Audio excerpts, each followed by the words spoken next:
So everything that we need to know about Mary comes to us from the Bible.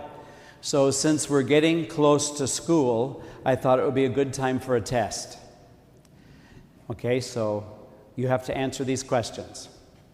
First of all, why is Mary important to us? She's the mother of Christ. She's the mother of God. You're one for one, okay? Secondly, who were Mary's parents? Anna and Joachim, 2 for 2, okay?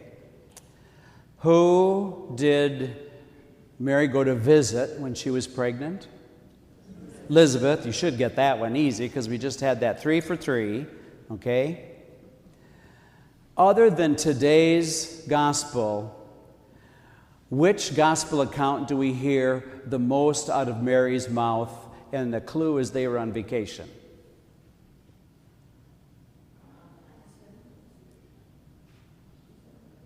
No, what was going on? The temple, exactly. So remember she said, where were you? The closest Jesus probably ever got to being spanked. Okay? 4 for 4, pretty good. Where did Mary die?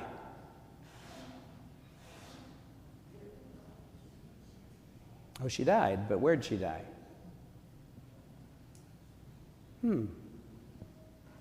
When did she die? And don't say when her heart stopped.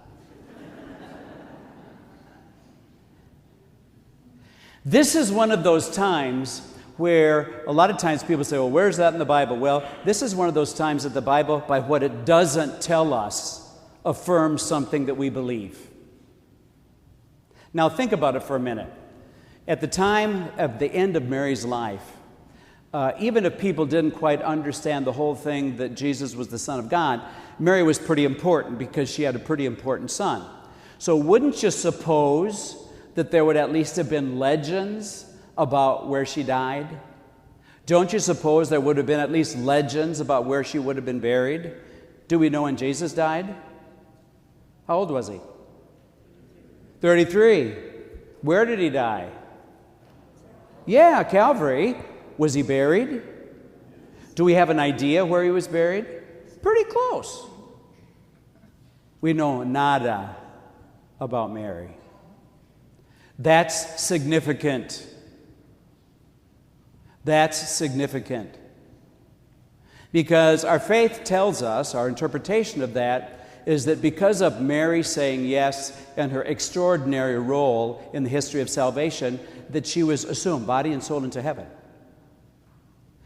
And that's why what Mary can teach us today has to deal with the second reading that we had today that talked about the resurrection. So we hear in that reading from Paul to the Corinthians that Jesus was the first fruits, okay? He was the first fruits of those who had risen from the dead. He was the first one. The second one is going to be those who belong to him. And then thirdly, the end will come soon after that. And so what's this tell us? It says that just as there was a place prepared for Mary, there'll be a place prepared for us. Do you ever think about dying? Ever? Wonder what it's like? Do you ever think about it? Yeah. And so most of the time, most studies say people are more concerned about how they're going to die than anything else. But one of the great consolations for us, scriptures tell us, Jesus says in the Gospels, I'm going to prepare a place for you, otherwise why would I have told you? So there'll be a place for us, just like there was for Mary. Now, most of us are going to get planted for a while before we go to heaven, okay? We're not going to be assumed body and soul and divinity into heaven, okay? But Mary sets out for us as the example of the promises of the resurrection. And we know that because of what the Bible doesn't say. It's absolutely silent. In fact, really, there's only about 7 things that we know about Mary out of the Scriptures. And that's all we need to know. because of the role that she played in salvation history. And so for those on the outside of our faith tradition who don't get Mary, sometimes as well as Catholics who don't really understand this, it is not Mary that's important, but the role that Mary played.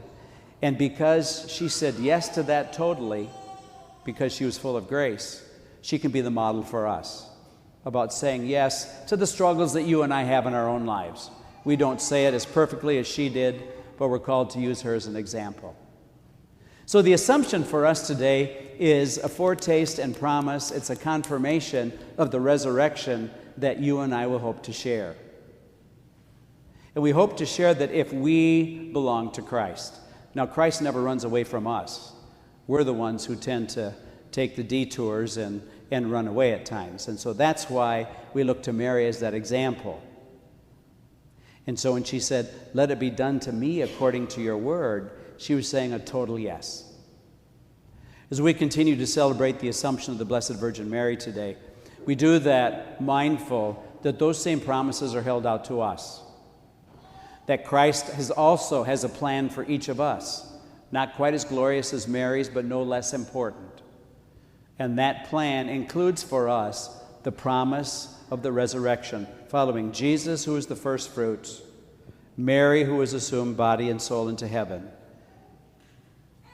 And we're next, but not real soon.